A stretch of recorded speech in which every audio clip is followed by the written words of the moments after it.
오늘 말씀의 제목은 내가 죽어야 내 가정이 삽니다 입니다.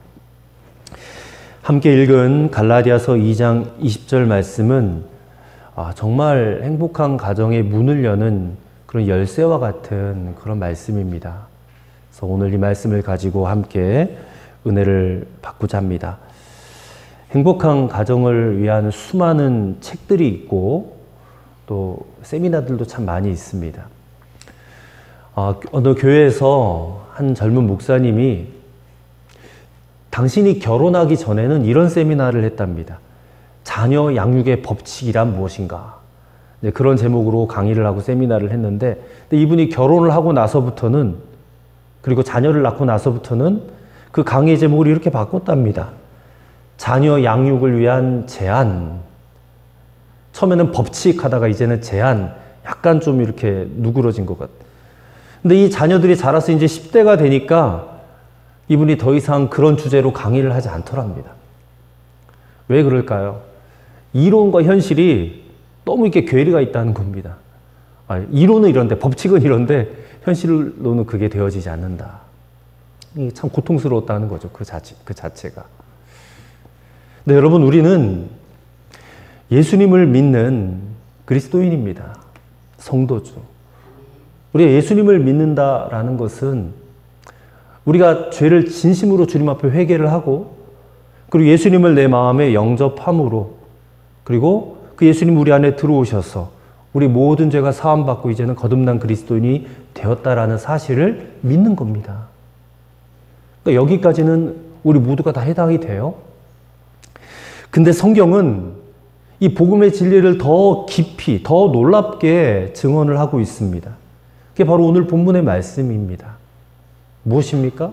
예수님이 십자가를 지실 때에 우리 죄만 지고 죽으신 것이 아니라 우리로 하여금 끊임없이 죄를 짓게 만드는 우리의 옛사람도 함께 십자가에서 못 박혀 죽어버렸다라는 것입니다. 우리가 이 복음의 진리에 주목해야 됩니다. 여러분, 이 복음이 놀라운 것은 그때부터 예수님이 이제 우리 안에 들어오셔서 예수님이 우리의 생명이 되시고 예수님이 우리의 주님이 되시는데, 그렇게 될 때 어떤 변화가 일어나냐? 우리의 삶이 완전히 바뀌어진다는 겁니다. 예전에는, 예수님을 믿기 전에는 내가 내 인생의 주인이었고 내가 내 생명, 이 죽어질, 썩어 없어질 육신의 생명만 가지고 살았는데, 예수님을 믿고 거듭난 다음에는 이제 내 생명은 없어져 버렸고 예수님의 생명이 대치가 된 겁니다. 예수의 생명이 나의 생명이 되었고 이제 그 예수님이 내 인생의 머리가 되시고 주인이 되셨다. 바뀌지 않을 수가 없는 거죠. 예수님이 내 생명 되셨고 예수님이 내 인생의 주인 되셨는데 어떻게 삶이 안 바뀔 수 있습니까? 바뀌고 마는 것이죠. 그래서 오늘 본문의 말씀을 여러분 눈으로 다시 한번 보세요. 내가 그리스도와 함께 십자가에 못 박혔나니 그런즉 이제는 내가 사는 것이 아니요 라고 했습니다. 이제 내 안에 그리스도께서 사시는 것이라 이렇게 선포했습니다. 사도 바울이. 그래서 뭐라고 계속 말씀하느냐? 이제 내가 더 이상 육체 가운데 사는 것이 아니라, 육체 가운데 사는 것은 나를 사랑하사 나를 위해서 자기를 자신을 버리신 하나님의 아들을 믿는 믿음 안에서 사는 것이라 그랬어요. 내가 사는 게 육체로 사는 게 아니라 예수님을 믿는 믿음으로 사는 것이다. 여러분, 이 말씀을 가지고 살아야 예수님을 바르게 믿는 것입니다. 정말 예수님을 믿는 것입니다. 단순히 예수 믿고 죄사함 받은 정도가 아니라 이거는 완전히 내가 죽어버렸고 다시 살아나는 거예요. 한마디로 나는 죽고 예수님으로 사는 겁니다. 삶의 변화는 내 안에 죄의 종노릇하던 옛사람이 죽고 이제는 새로운 생명 되신 예수님을 내 안에 모셔서 살아야지만이 이루어진다라는 것입니다. 근데 이 놀라운 변화가 가장 먼저 어디서 나타나느냐? 우리 가정에서 나타난다는 겁니다. 이 변화가. 근데 안타깝게도 많은 성도들이 가정에서 좌절이 커요. 가정 밖에서는 잘해요. 직장에서도 잘하고 교회에서도 잘하고 사람들에게 될 수 있는 대로 좋은 모습을 보이려고 하지 않습니까? 호감을 주려고 하잖아요. 될 수 있으면 욕 먹지 않으려고 애를 씁니다.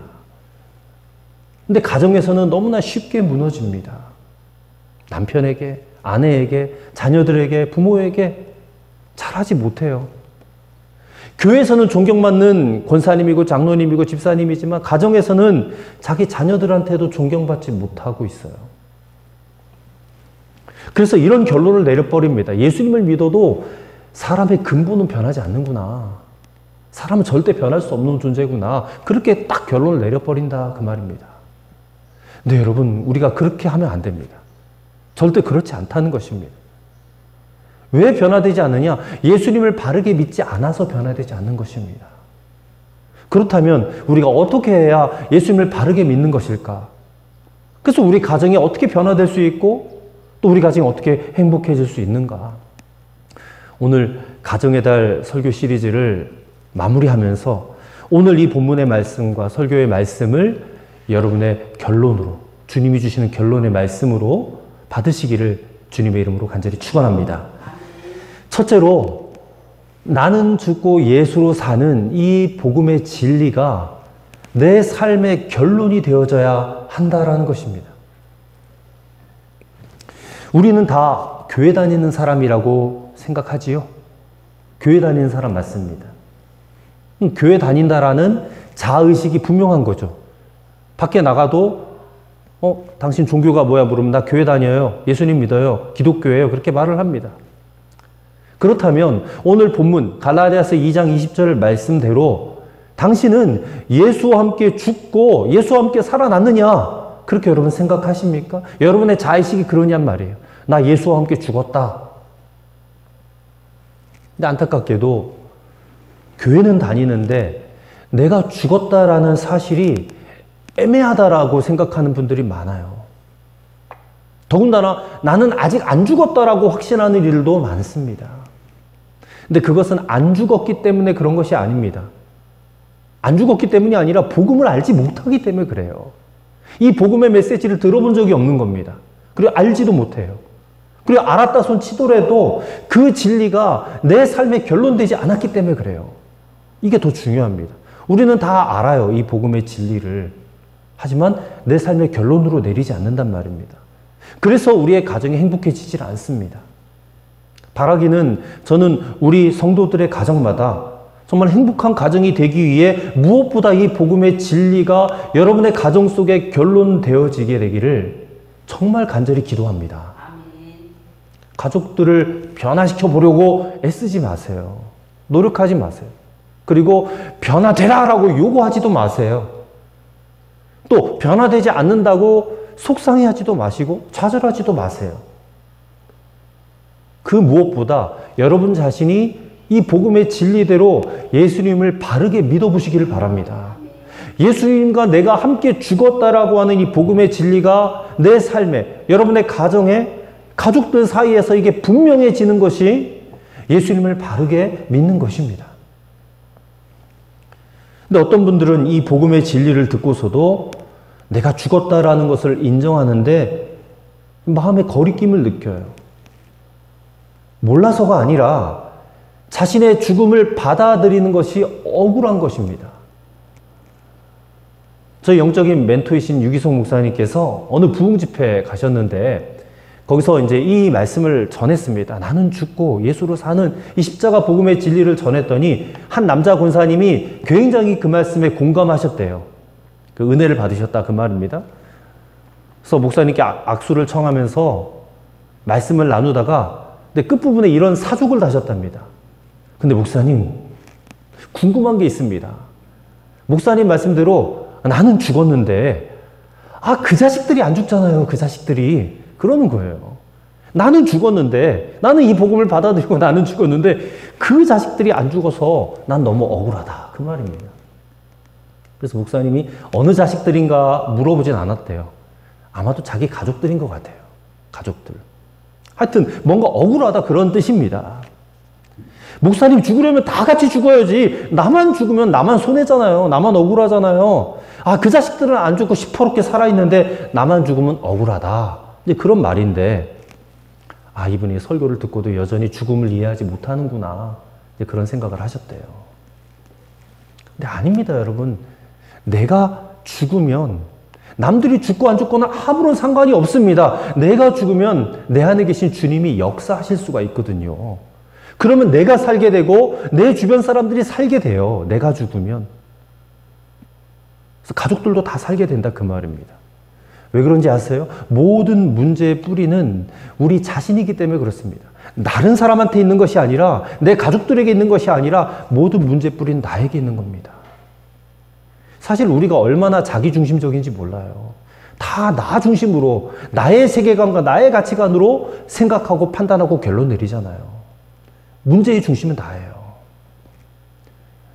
어느 초등학교에서 영어 시간에 선생님이 그랬대요. 얘들아, 아무리 어려운 단어라도 반복해서 20번만 외우면 그 단어는 네 것이 될 거야. 그랬더니 저 뒤에서 어떤 여학생이 나지막한 목소리로 중얼중얼거려요. 철수, 철수, 철수, 철수, 철수, 철수 그러는 겁니다. 아, 철수를 좋아하는가 봐요. 그 철수를 20번만 외우면 자기 것이 된다라고 생각하고 그랬다는 것입니다. 그것도 참 자기중심적인 생각 아닙니까? 성경 말씀, 특별히 에베소서 6장 말씀 보면 부부 행복의 원칙을 딱 한마디로 요약합니다. 부부 행복의 원칙이 뭐냐면 바로 순종 아내, 그 다음에 사랑 남편입니다. 순종 아내, 사랑 남편.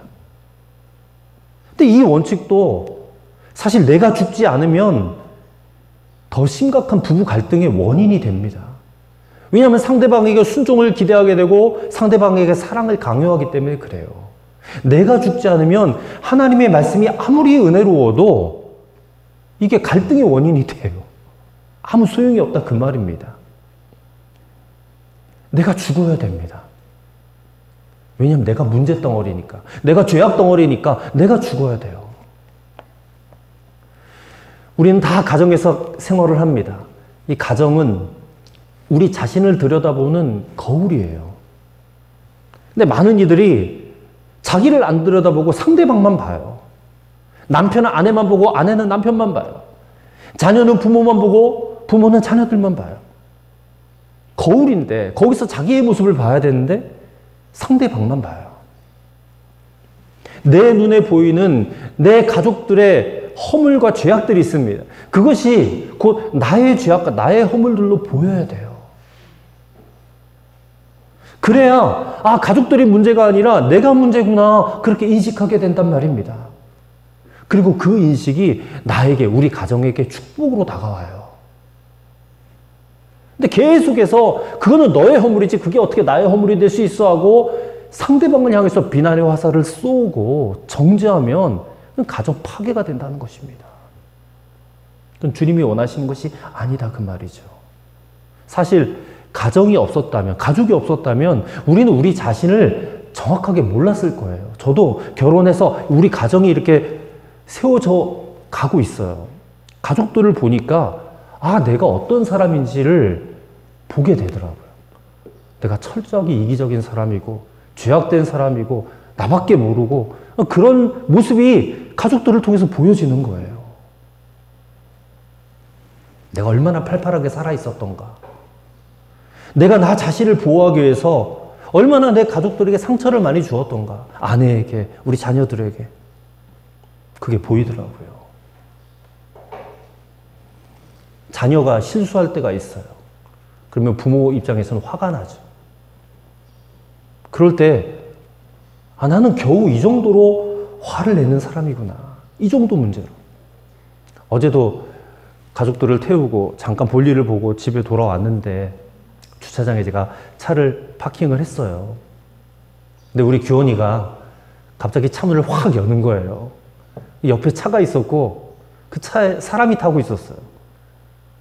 백밀러에 팍 부딪혔어요. 뭐 세게 부딪힌 건 아니에요. 집사람이 손으로 탁 막긴 막았는데 옆에 탄 분들이 깜짝 놀라잖아요. 근데 순간 저한테 막 화가 치밀어 오르는 겁니다. 그렇게 그냥 단속을 했는데 제발 옆에 차 있을 때는 문 살살 열으라고. 옆에 문을 그렇게 치우면 문콕이 되니까 뭐 물어달라고 하면 다 물어줘야 되잖아요. 너무 화가 나가지고 견딜 수가 없는 거예요. 그러니까 어제도 저는 그걸 참지 못했어요. 근데 그 모습을 보면서 아이의 허물이고 아이의 실수잖아요. 근데 저는 또 막 아이에게 막 잘못을 지적하고 화살을 날리고 있더라고요. 근데 사실 그 모습이 내 모습인데, 아무리 말해도 들어먹지 못하는 모습이 나의 모습인데, 그를 발견하지 못하고 아이에게만 정죄하고 판단하고 비난하고 있더라고요, 제가. 너무 미안했어. 어제 너무 미안했어. 정말 미안했어. 나는 이 정도의 문제로도 화를 낼 수밖에 없는 그런 죄악덩어리구나. 문제투성이구나. 이거를 보아야 된다는 겁니다. 남편이나 아내에게 불만일 때도 나는 겨우 이 정도의 문제를 가지고 불평하고 만족하지 못하는 그런 사람이구나라는 것을 보아야 된다는 것입니다. 이 화내고 불만을 가지고 있는 내가 죽고 없어지면 문제될 것이 없는 거예요. 여러분 아셔야 됩니다. 나를 괴롭히는 것은 다름 아닌 나 자신이더라고요. 끊임없이 나를 좀 만족시켜줘, 나를 좀 인정해줘, 나를 좀 사랑해줘. 그렇게 하는 나 자신이 내 가족들을 힘들게 하고 결국에는 자신을 힘들게 만드는 것이더라고요. 여러분 이 사실이 오늘 깨달아질 수 있게 되기를 바랍니다.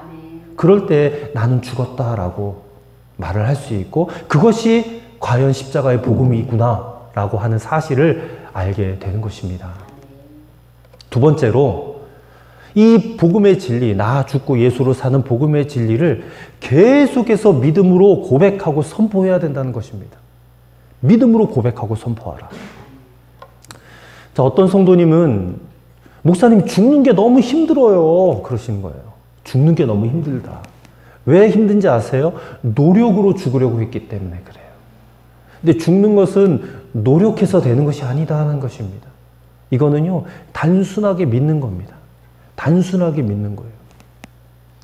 내가 노력해서 죽을 수 있는 게 아니에요. 하나님이 십자가에서 예수님을 통해서 이루어 놓으신 일이에요. 그러니까 이거를 막 내가 애써서 막 자기를 죽여가면서 그렇게 노력한다면 그는 예수님이 해놓으신, 주님이 해놓으신 일들을 우리가 부인하게 되는 것입니다. 우리는 노력해서 믿음을 성장시키는 것이 아니라 단순하게 말씀을 받아들이는 거예요. 그것은 믿음으로 고백하는 겁니다. 고백. 사랑도 내 사랑한다 마음만 갖고 있으면 뭐합니까? 자꾸 사랑한다고 고백을 해야 되잖아요. 얘들아 사랑해, 여보 사랑해 하고 자꾸 말로 고백해야 그게 진짜가 되는 거죠. 나에게. 하나님을 향한 믿음도 마찬가지입니다. 내가 믿었다면 자꾸 하나님께 하나님, 나 하나님 믿어요. 하나님, 정말로 저 하나님 사랑해요 라고 자꾸 고백해야 돼요. 로마서 6장 11절이 이렇게 말씀합니다. 이와 같이 너희도 너희 자신을 죄에 대해서는 죽은 자요 그리스도 예수 안에서 하나님께 대하여는 살아있는 자로 여길지어다 그랬어요. 여길지어다. 여기라는 거예요. 인정하라. 고백하라 라는 것입니다. 왜냐하면 하나님이 다 해놓으신 복음이니까. 우리가 예수님과 함께 십자가에서 죽었다라고 하는 사실을 내가 고백하고 인정하는 순간 그때에 나를 새롭게 하시고 우리 가정을 새롭게 하시고 우리 인생 전체를 새롭게 하시는 주님의 놀라우신 능력이 나타나게 되는 것입니다. 어느 부인이 암의 진단을 받고 암 진단을 받고 수술을 했습니다. 그래서 거의 죽을 뻔했는데 수술을 통해서 기적적으로 회복을 하셨대요. 그랬더니 이분이 삶이 달라졌답니다. 평소에는 너무 귀찮고 싫고 부담스럽던 짜증나던 일들, 뭐 애들 뒤치다꺼리 하는 일들, 남편 출근 돕고 하는 모든 일들, 집안일들이 달라지더래요. 너무너무 그게 행복한 일이다라는 것이 깨달아지더랍니다. 이 가정에서의 일이 많으냐 적으냐는 더 이상 문제가 되지 않더래요. 그냥 남편을 돌보고 아이들을 돌볼 수 있는 일이 그 자체가 너무 감사해지더라는 것입니다. 아, 죽을 병에 걸렸다가 살아나고 나니까 이렇게 삶 자체가 변화되지 않아요? 근데 여러분 꼭 우리가 죽을 병에 걸려야지만이 이런 일이 일어나는 것은 아닙니다. 예수님을 우리가 바르게 믿으면, 즉 나는 죽고 예수님으로 다시 사는 이 복음의 말씀을 진짜로 믿으면 우리의 삶에도 이런 역사가 일어나게 되는 것입니다. 사도 바울이 고린도후서 4장 10절 말씀에 우리가 항상 예수의 죽음을 몸에 짊어짐은 예수의 생명이 우리 몸에 나타나게 하려 함이라 했습니다. 성경은 특별히 자녀들을 가르칠 때에 주의 교양과 훈계로 가르치라 그랬습니다. 이 말씀은 부모 자신의 생각에 의한 교양과 훈계로 가르치지 말라는 것입니다. 자녀가 잘되게 하려고 부모 자신의 교양과 훈계가 있어요. 그거는 꾸짖음이고 질책이고 비난입니다. 저도 그렇고 아내도 그렇고 우리 자녀들에게 계속 내 자신의 가치관을 가지고 아이들에게 강요하고 그것이 안 되어지면 비난하고 정죄하게 돼요. 그러면 자녀가 반드시 엉망이 되게 되어 있습니다. 아이도 스스로 잘해보려고 애를 써보지만 잘 안 되는 걸 어떡합니까? 그렇다면 대체 어떻게 하면 주의 교양과 훈계로 가르칠 수 있는가? 나는 죽고 예수로 사는 복음을 마음으로 믿고 내 입으로 선포하는 거예요. 그러면 됩니다. 유명한 예화가 있어요. 우리 한국교회 초대 부흥을 일으키셨던 길선주 목사님, 평양의 장대현 교회를 담임하셨던 이 길선주 목사님의 자녀가 있어요. 아들이 있었는데 이 술주정뱅이입니다. 완전히 망난이었어요. 얼마나 고민이 되겠습니까? 목사의 자식인데 맨날 이렇게 술만 먹고 다니고 그냥 깡패짓만 하고 놀아다니니까 이 아들을 볼 때마다 그냥 야단을 치고 때리고 막 그랬다는 거예요. 물론 안타까워서 그랬겠죠. 아들에 대한 안타까움과 그 사랑이 얼마나 컸겠습니까? 근데 그렇게 막 때리고 책망하고 저주하고 했는데 아들은 돌아오기는커녕 더 빗나가는 겁니다. 한 번은 미국의 선교사님이 이 목사님에게 충고를 했습니다. 목사님, 아들을 그렇게 책망하고 저주하지 마시고 축복해 보세요. 축복. 그 말이 마음속에 들어왔어요. 하나님의 말씀으로 받아들이게 된 겁니다. 그래서 매일 새벽 100일 동안 아들을 축복 기도했답니다. 그랬더니 아비의 눈으로 보지 못하는 게 예수님의 눈으로 보니까 보이더래요. 비록 술주정뱅이고 망나니 같은 아들이지만 하나님의 눈으로 볼 때는 너무나도 존귀한 자녀라고 보여지는 겁니다. 그래서 더욱더 축복하고 더욱더 믿음으로 선포했대요. 100일이 지난 다음에 어느 날 새벽 기도에 그 아들이 또 술에 이만큼 취해가지고 교회로 들어왔대요. 그리고 예배당 바닥에 앉아가지고 대성통곡을 하고 그렇게 우는 것입니다. 그 후로 이 아들이 완전히 변화되었대요. 우리가 자녀들을 위해서 기도하고 남편을 위해서, 아내를 위해서, 우리 가정을 위해서, 식구들을 위해서 기도할 때에 하나님, 우리 가정이 이러이러한 게 문제입니다. 이런 점들을 좀 고쳐주십시오. 내 남편, 내 아내, 내 자녀들에게 이러이러한 문제가 있으니 그것 좀 싹 좀 고쳐주세요라고 그렇게 기도하지 마세요. 그렇게 기도하지 마시고 그저 우리 자신이 주여 나는 내 남편에 대해서 죽었고 내 아내에 대해서 죽었고 내 부모에 대해서 죽었고 내 자녀에 대해서 나는 죽었습니다. 그렇게 기도하시기 바랍니다. 이것이 오늘 본문의 사도 바울이 고백한 것처럼 이제는 내가 사는 것이 아니요. 그렇게 고백한 것. 바로 하나님의 축복의 역사의 첫 단계인 줄을 믿습니다. 어떤 분들은 한 번만 고백하면 되지 않느냐 그래요. 한 번만 하면 되지. 네, 아닙니다, 여러분. 한 번 고백한다고 다 된다면 안 될 사람 누가 있겠어요? 남편과 아내도 결혼 전에 사랑하지 않습니까? 그럼 사랑한다고 고백해요. 딱 한 번 고백했으니까 평생도록 그 고백 한 번이면 돼요? 아니지 않습니까? 끊임없이 때마다 순간마다 생각나는 대로 사랑한다고 고백하고 선물도 주고 받고 하지 않습니까? 하나님과 우리의 관계도 마찬가지입니다. 우리는 이 복음의 진리를 날마다 믿고 그리고 입술로 고백해야 될 줄로 믿습니다. 이 부분이 잘 안 되니까 자꾸 생활 속에서 걸려 넘어지는 것입니다. 그러니 목사님 이제 안 돼요. 못하겠어요. 힘들어 죽겠어요. 그러지 말고 포기하지 말고 계속해서 날마다 고백하세요. 주님 저는 죽었습니다. 이것이 여러분 야고보서의 말씀처럼 인내를 이루는 것입니다. 그리고 이것이 믿음입니다. 마지막 세 번째로 죽으려고 노력하지 말고 주님을 바라보라는 것입니다. 반복되어지는 말씀 같지만 이것이 또 귀한 진리가 된 줄로 믿습니다. 우리가 가정을 위해서 기도를 많이 하지만 주님이 응답해 주지 않는다라고 답답해하죠. 근데 주님이 더 답답해하세요. 네가 죽지 않아서 내가 역사할 수 없는 건데. 예를 들어서 남편에게 불만인 아내에게 예수님이 당신의 남편이라면 행복하겠습니까? 라고 물어본다면 그 아내가 나는 죽었습니다가 결론이 되지 않았다면 예수님이 아무리 남편이라도 불만은 터져 나올 거예요. 더 속상할 겁니다. 아마. 예수님이 내 남편인데 내 뜻대로 되어지지 않잖아요. 예수님의 뜻대로 하실 거 아닙니까? 더 막 성화가 나고 화가 날 겁니다.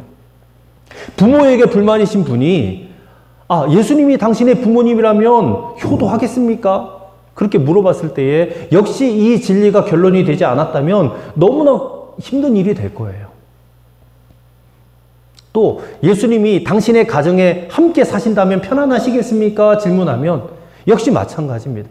내가 죽었다라고 하는 복음이 없다면 아무리 예수님이 함께 사셔도 그건 너무나 불편한 일이 될 겁니다. 여러분, 내가 죽어야 예수님이 비로소 역사하실 수가 있습니다. 내가 죽어야 우리 가정에서 예수님이 진짜 주인이 되실 수가 있고 왕으로 역사하실 수가 있는 것입니다. 이거는 어디 가서든 우리의 직장 또 학교 저 세상살이에서 이 복음의 진리가 적용되는 건 마찬가지입니다. 그곳에서 예수님 나는 죽었습니다라고 고백해 보세요. 우리 자녀들은 학교에 가서 친구들과의 관계 속에서 저 친구에 대해서 나는 죽었다. 그러면 주님이 역사하세요. 저는 참 미련했습니다. 제가 막 죽으려고 애를 많이 썼어요. 죽으려고. 근데 안 되더라고요. 안 죽어요. 죽으려고 애를 써도. 근데 많은 성도들도 저와 같은 고민이 많다는 것도 알았습니다. 목사님 죽으려고 해도 안 돼요. 그러는 겁니다. 자기는 안 죽었다는 거예요. 근데 그렇게 말을 하는 이유는 여전히 자신에겐 혈기가 있고 또 정욕이 있고 욕심이 있고 시기하고 질투하는 것들이 여전히 자기 안에 이게 사라지지 않고 있는 것을 보기 때문에 자기는 안 죽었다고 생각을 하는 거예요. 근데 분명히 아셔야 됩니다. 우리가 십자가에서 예수님과 함께 죽었다라는 것은 우리 육신이 죽었다는 것이 아니라 죄의 종로로 타던 옛사람이 죽었다라는 것을 알아야 돼요. 이게 뭐가 다르냐? 잘 들어보세요. 이 말은 우리 안에 죄에 대한 욕구, 이게 사라진 것이 아닙니다. 이거는 계속 있어요. 이건 있지만 더 이상 그 죄에게 종로로 타던 옛사람은 죽어버렸다라는 것입니다. 혈기 있어요. 혈기가 사라진 것이 아니라 더 이상 그 혈기의 종로로 타던 옛사람이 죽었다라는 것입니다. 정욕도 마찬가지. 정욕이 없어진 게 아닙니다. 하지만 더 이상 그 정욕의 종이 아니라는 것을 우리가 알아야 된다는 것입니다. 정욕의 종로로 타던 옛사람이 죽었다. 그래서 마귀가 여전히 역사하잖아요. 우리에게 와가지고 우리를 사로잡으려고 해요. 그럴 때 우리가 이 복음의 질을 자꾸 입으로 고백하고 있다면 마귀야, 나는 더 이상 너의 종이 아니야. 너가 나에게 와가지고 화내게 만들고 너가 나에게 와가지고 정욕으로 사로잡힌 마음을 주려고 할 때에 그 죄의 종로로 타던 나는 죽었어. 나는 이제 예수의 생명으로 사는 자야. 나는 예수님의 종이란 말이야. 이렇게 선포하란 말입니다. 무슨 말인지 아시겠습니까? 예수님을 믿을 때 이미 예수님과 함께 십자가에 달려 죽었어요. 근데 성도들은 아직도 자기가 죽지 않았다고 생각하고 그 자아를 붙들고 십자가에 못 박으려고 노력하려고 그래요. 그렇게 하면 안 됩니다. 이미 이루어진 사실에 대해서 받아들이고 선포하면 되는 거예요. 노력하지 마세요. 받아들이고 입으로 고백하고 선포하는 거예요. 바울이 이것을 믿음 안에서 사는 것이라 그랬어요. 믿음은 지식이 아닙니다. 믿음은 사는 거예요. 살아내는 거예요. 마음으로 믿었다면 그렇게 선포하고 살면 되는 것입니다. 그러니 가정 행복을 위해서 내가 애써야지, 노력해봐야지. 그러지도 마세요. 노력해도 되지도 않아요. 많은 이들이 좌절하지 않습니까? 그렇게 노력하다가 안 되니까 또 싸우고, 노력하다가 안 되니까 또 고민하고, 가정이 얼마만큼 행복해졌는가? 그대로예요, 맨날. 맨날 그대로잖아요. 그러니까 노력하지 말고 그 대신에 주 예수님을 보시기 바랍니다. 예수님을 바라보세요. 나는 죽었습니다. 그러니 예수님께 맡깁니다. 목사님 그렇게 간단한 거예요? 너무나 쉬워서 믿어지지도 않고, 그렇게 하다가 잘못될 것 같고 이루어지지도 않을 것 같습니까? 주님이 말씀하셨습니다. 마태복음 11장 28절에 수고하고 무거운 짐진 자들아 다 내게로 오라. 내가 너희를 쉬게 하리라. 그렇지 않습니까? 아까 길선조 목사님의 자녀 이야기를 했지만 목회자의 자녀들 중에 신앙생활을 제대로 못하는 자녀들이 너무나 많습니다. 제 친구도 목사님의 아들인데 엄청 방황했습니다. 그리고 제 주변 이야기를 들어보면 목사의 자녀들이 상처를 많이 받아서 이 믿음의 낙오자들이 꽤 많다고 합니다. 그게 걱정으로 되더라고요, 한때는. 그래서 우리 규원이가 있고 예원이가 있지만 어렸을 때는 애기들이니까 그때는 부모님의 말에 잘 따르고 그랬지만 이제 머리들이 크니까 웬만한 말에는 막 들은 척도 안 하려고 하고 그러다 보니 혼을 내기도 하고 타이르기도 하고 소리도 질러보지만 다 소용이 없습니다. 바깥에서 제가 아무리 목사로 인정을 받아도 집에 사는 자녀들의 눈에 엉터리로 내가 보일 수도 있겠구나라는 생각이 드니까 이게 여간 심각한 일이 아닙니다. 그래서 정말 이제 방법을 바꾸는 겁니다. 어떻게 하면 아이들을 바로 잡을까 노력하는 것이 아니라 아이들 앞에서 이제 나는 죽었습니다. 그렇게 살기로 했어요. 아내 앞에서도 나는 죽었습니다. 살기로 했습니다.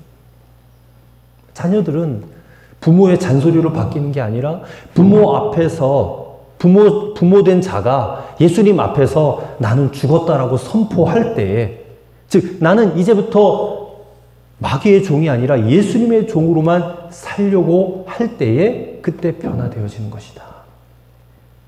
그것을 깨달았다는 것입니다. 그래서 우리 가정에서 전적으로 예수님만, 오직 예수님만을 바라볼 뿐입니다. 예수님을 바라보게 되면 이제는 내가 죽어야지 하는 노력이 아니라 예수님을 바라보는 것 그 자체가 곧 자아의 죽음이다라는 사실이 깨달아졌어요. 예수님을 바라보십시다. 저만 바라보는 것이 아니 우리 모두가 다 바라보시길 바랍니다. 그것이 우리 신앙의 사실은 전부입니다. 주님 바라보는 것. 어떤 율법적인 애씀과 노력으로 어떤 성취를 하겠다 이러지 마세요.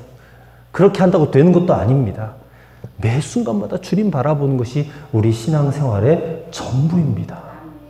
그리고 예수님은 우리가 고백하잖아요. 내가 가장 믿고 가장 의지하고 그리고 가장 존경하고 무엇보다 가장 사랑하는 분이잖아요. 여러분 그 사실 믿죠? 여러분 예수님 가장 사랑하잖아요. 그 사랑하는 주님과 여러분이 함께 동행하는데 그 앞에서 나의 혈기나 내 감정이나 내 욕구가 죽지 않으면 또 이상할 겁니다. 주님 바라볼 때 다 죽어지는 거예요.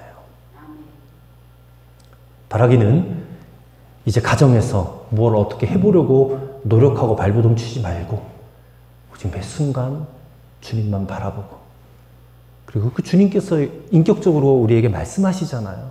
깨닫게 해주시고 말씀하시는 것을 여러분 그대로 순종만 해보시기 바랍니다. 그러면 돼요. 가정에서 나는 죽었다. 그렇게 하고 사시기를 바랍니다. 그럼 우리 가정이 살아납니다. 요한복음 2장에 나왔던 그 가나 혼인잔치에 포도주가 떨어져가지고 난감해하던 그때 예수님이 왕으로 대접받고 인정받으시니까 그 물로 포도주를 만드시잖아요. 그 예수님의 기적이 우리의 가정에서도 반드시 일어나게 될 줄로 믿습니다. 그 파장이 여러분 삶 전체에 영향을 미쳐서 이 땅을 살아가는 그 삶이 너무나도 놀라운 기쁨이 될 줄로 믿습니다. 천국과 같은 인생이 될 거예요.